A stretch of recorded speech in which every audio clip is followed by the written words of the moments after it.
নমস্কাৰ বাইদেউ। না ইয়াতে জুৰিয়া মণ্ডলৰ অফিচাৰসকলক ইয়াত আহিবলৈ ৰূপহী মণ্ডলৰ মহিলা মন্ত্ৰী আমাৰ মাজত উপস্থিত আছে। ৰূপহী সমষ্টিৰ বিস্তাৰত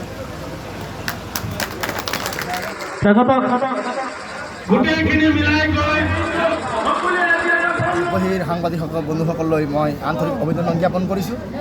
আজি আপোনালোকে দেখা পাইছে ৰূপহীহাট সমষ্টিৰ এই মাহিৰপাৰা অঞ্চলত আজি আনোৱাৰ হুছেইন ডাঙৰীয়াৰ যিটো কেম্পাছ, এই কেম্পাছত আপোনালোকে দেখা পাইছে যিটো কৰ্মী সভা, এই কৰ্মী সভাত আজি আমাৰ মাইনৰিটি মানুহবিলাক ওলাই আহিছে।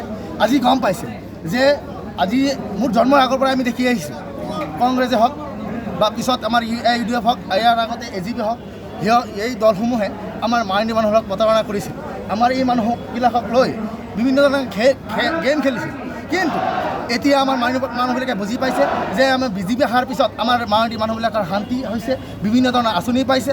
গতিকে আমি আশা কৰোঁ আগন্তুক সময়ত আমাৰ গোটেই অসমত আমাৰ এই ৰূপহীহাট সমষ্টিৰ পৰা এনেকুৱা এটা বতাহ পাব যে আমাৰ মাইনৰিটি মানুহবিলাকে দেখুৱাই দিব যে আমাৰ ৰূপহীহাট সমষ্টি আমাৰ বেছি সংখ্যক অৰ্থাৎ 90% মাইনৰিটি মানুহে BJPত ভোট দিব আৰু সুৰেশ বৰা ডাঙৰ জিকিব। আৰু ইয়াৰ পিছতেই আমাৰ ভাৰত যিটো আমাৰ চৰকাৰ, যিটো নৰেন্দ্ৰ মোদী ডাঙৰীয়াৰ নেতৃত্বত আমাৰ পুনৰবাৰ আমাৰ দেশখন আকৌ BJP চৰকাৰলৈ যাব।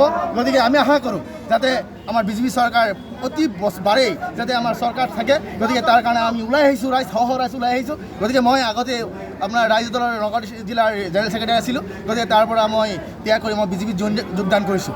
গতিকে আপোনালোকৰ আশীৰ্বাদত আজি যিটো দেখা পালোঁ সঁচাকৈ বহুত আনন্দিত। কিমান সংখ্যক লোকে ধন্যবাদ জনাইছোঁ। এটা কথা হ'ল যোৱা 29 তাৰিখে মই বিগত বহু বছৰ ধৰি মই কংগ্ৰেছ কৰি আহিছিলোঁ। যোৱা 29 তাৰিখে মই ভাৰতীয় জনতা পাৰ্টীত যোগদান কৰিছোঁ আৰু ভাৰতীয় জনতা পাৰ্টীৰ নীতি আদৰ্শ আৰু উন্নয়নৰ যি ধাৰা, সেই ধাৰাৰ প্ৰতি আকৃষ্ট হৈ মই ভাৰতীয় জনতা পাৰ্টীত যোগদান কৰিছোঁ। আৰু ভাৰতীয় জনতা পাৰ্টীত যোগদান কৰি মই এটা সাধাৰণ কৰ্মী হিচাপে, সাধাৰণ মানুহ হিচাপে মই ভাৰতীয় জনতা পাৰ্টীৰ নীতি আদৰ্শ আৰু কামত উন্নয়নৰ যি ধাৰা, সেই ধাৰাৰ প্ৰতি আকৃষ্ট হৈ মই ভাৰতীয় জনতা পাৰ্টীত যোগদান কৰিছোঁ। আৰু এই যোগদান কাৰ্যসূচীত আজি আপোনালোকে দেখা পাইছে মাইনৰিটি মানুহ যেনেকৈ ওলাই আহিছে, কংগ্ৰেছ মুক্ত হৈ গৈছে। আগতে মাইনৰিটি মানুহ BJP কৰিবলৈ ভয় কৰিছিল, কিন্তু এতিয়া মানুহে দেখা পাইছে যে মাইনৰিটি মানুহ BJP চৰকাৰ আমি মাইনৰিটি মানুহে ভোট নিদিয়াকৈ মাইনৰিটি মানুহ যিখিনি সুৰক্ষিত হৈ আছে। গতিকে সেই ফলস্বৰূপে মানুহ স্বতঃস্ফূৰ্তভাৱে মানুহ ওলাই আহিছে।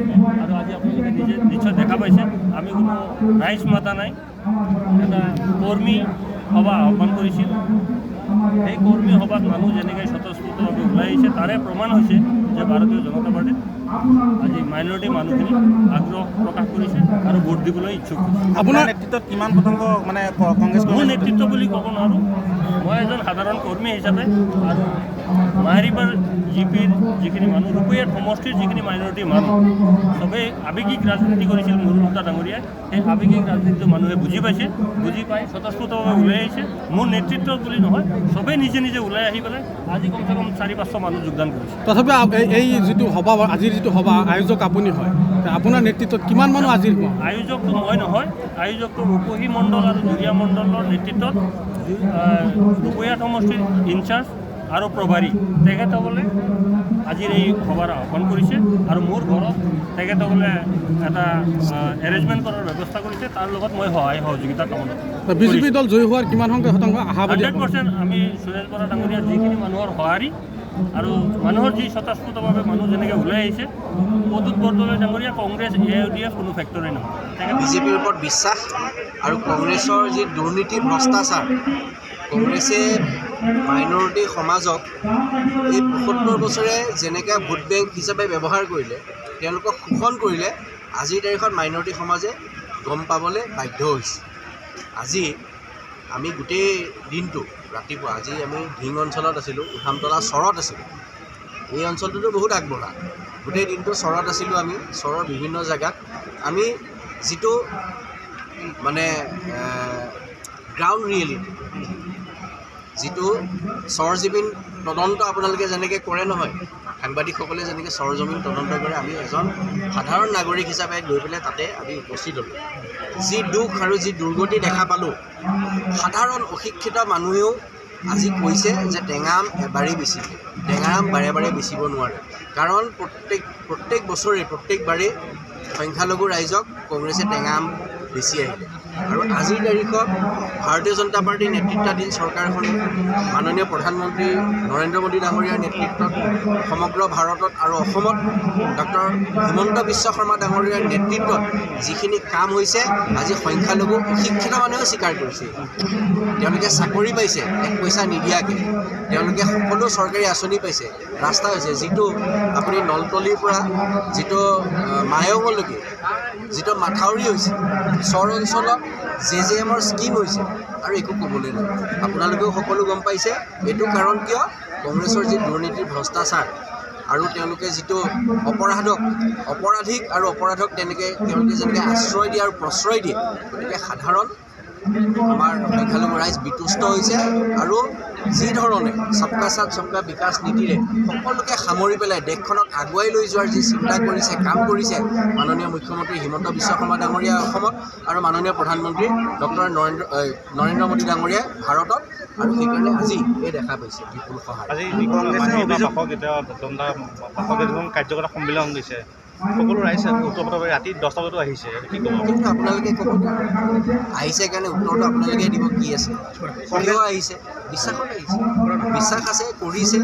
আজি মাইনৰিটি সমাজে ইমান দিনে ভাৰতীয় জনতা পাৰ্টীক ভোট দিয়া নাছিল অসমত, তৎসত্বেও প্ৰত্যেকটো আঁচনি কিন্তু মাইনৰিটিৰ প্ৰত্যেকজন মানুহে পাবলৈ সক্ষম হৈছে।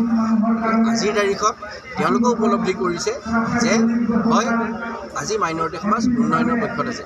আৰু কংগ্ৰেছৰ যি ধৰ্মীয় ৰাজনীতি, AIUDFৰ যিটো ধৰ্মীয় ৰাজনীতি, তেওঁলোকে ইতিমধ্যে বুজি পাইছে।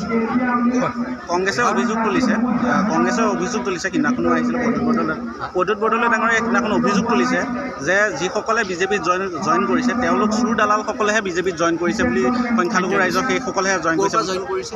তেওঁ মানে কৈছে যে যিমানখিনি সংখ্যালঘু ৰাইজে এতিয়া জইন কৰিছে যিসকলে, তেওঁলোকে চোৰ দালাল যিসকল আছে তেওঁলোক আগতে কাৰ লগত আছে? যদি তেওঁ কৈছে এটা কথাই, মুখ্যমন্ত্ৰী মহোদয় এটা কথা কৈছে যে দুৰ্নীতিমুক্ত, ভ্ৰষ্টাচাৰমুক্ত আৰু অপৰাধমুক্ত, অপৰাধী আৰু অপৰাধৰ ভাৰতীয় জনতা পাৰ্টীত আশ্ৰয় নাই। হ'ব পাৰে কোনোবাই অপৰাধ এটা সময়ত কৰিছিল, কিন্তু ভাৰতীয় জনতা পাৰ্টীৰ মজিয়াত আহি না দুৰ্নীতি কৰিব পাৰিব, না অপৰাধ কৰিব পাৰিব। দুখীয়া দৰিদ্ৰৰ ধন আত্মসাৎ কৰিব কোনেও নোৱাৰে। গতিকে এইটোৱে ঠিৰাং কথা। কংগ্ৰেছৰ কথা ফেক্টৰ নহয়, কংগ্ৰেছ মতলব নহয়। আজি কংগ্ৰেছক মছজিদত দৌৰাইছে, মাইনৰিটি অঞ্চলত দৌৰাইছে। আপোনালোকে জানে ইমান অপমান কৰিবলৈ যে বাধ্য হৈছে কিয়? বাৰে প্ৰতাৰণা, ধোখাদাৰী এই মাইনৰিটি সমাজে দেখি আহিছে। গতিকে সকলো বস্তুৰ এটা সীমা থাকে, সীমা চেৰাই গৈছে। গতিকে কংগ্ৰেছৰ এই অৱস্থা হৈছে। শেষৰটো প্ৰশ্ন তেওঁলোকে মানে অভিযোগ যিটো তুলিছে যে ভয় ভাবুকিৰে সংখ্যালঘু ৰাইজক এতিয়া বিজেপিলৈ আনিছে বুলি তেওঁলোকে এটা অভিযোগ তুলিছে, কি প্ৰত্যুত্তৰ দিব? আপোনালোকে ইয়াত থকা প্ৰত্যেকজন মানুহক এবাৰ সুধি দিয়ক, কোনজনক ভয় আৰু ভাবুকিৰে আনা হৈছে? প্ৰশ্ন উত্তৰ ওলাই গ'ল, আমাক সুধিবই নালাগে, নহয় জানো? মূল প্ৰতিদ্বন্দ্বী বিজেপিৰ লগত মূল প্ৰতিদ্বন্দ্বী কাৰ হ'ব বুলি আপুনি ভাবে? বিজেপিৰ লগত প্ৰতিযোগিতা বিজেপিৰে হ'ব এতিয়া। আজি নগাঁৱৰ যিজন আমাৰ প্ৰাৰ্থী সুৰেশ বৰা ডাঙৰীয়া, তেওঁৰ প্ৰতিযোগিতা আমাৰ বিজেপিৰ কাজিৰঙাৰ প্ৰাৰ্থীজনৰ লগত হ'ব, গুৱাহাটীৰ প্ৰাৰ্থীজনৰ লগত হ'ব, ডিফুৰ প্ৰাৰ্থীজনৰ লগত হ'ব, কৰিমগঞ্জৰ প্ৰাৰ্থীজনৰ লগত হ'ব, আমাৰ নিজৰ মাজত হ'ব। কোনে কিমান ভোট আমি পাব? প্ৰতিযোগিতা আমাৰ বেলেগৰ লগত নাই, আমি নাই বুলি ভাবোঁ। কাৰণ ইমানখিনি হোৱাৰ পিছত কংগ্ৰেছে আজি আমাৰ লগত প্ৰতিযোগিতাত চামিল হ'ব পৰা ক্ষমতা নাই, আৰু এয়া প্ৰমাণ কৰি দিছে। আজিৰ দিনটোত কিমান সংখ্যক লোকে বিজেপিত যোগদান কৰিছে? আজিৰ দিন জৰিয়তে আজি যোগদান হৈছে নেকি? যোগদানটো মই গম নাপাওঁ। আমাৰ কাৰ্যকৰ্তা সন্মিলনো আছিলে, আচলতে আমি সেই বুলিয়ে গম পাওঁ। আমি বেলেগৰ পৰা আহি আছোঁ গোটেই দিনটো মিটিং কৰি পেলাই। যোগদান হ'ব, সদায় হৈ থাকিব। পঞ্চায়তত হ'ব, জিলাত হ'ব, ষ্টেট অফিচত হ'ব। কংগ্ৰেছৰ ডাঙৰ লিডাৰ আহিব, বেলেগৰ ডাঙৰ সাধাৰণ আহি ভাৰতীয় জনতা পাৰ্টীৰ লগত যোগদান কৰিব। এইটো আৰম্ভ হৈছে, 26 তাৰিখলৈকে হৈ থাকিব। প্ৰতিটো ৰাজনৈতিক দলে বজাইছে নিৰ্বাচনী ৰণডংকা। বিজেপিৰ নিৰ্বাচনী ইস্তাহাৰত জনতাৰ বাবে আছে কি? কংগ্ৰেছ আৰু বিৰোধীয়ে জনতাক দিছে কি প্ৰতিশ্ৰুতি? AIUDF ফেক্টৰ হ'ব নেকি এইবাৰৰ নিৰ্বাচনত? প্ৰতিটো ৰাজনৈতিক দলৰ প্ৰতিনিধিয়ে জনতাক ক'ব তেওঁলোকৰ প্ৰতিশ্ৰুতি কি। ষ্টাৰ চিমেণ্ট 24ত চৰকাৰ কাৰ।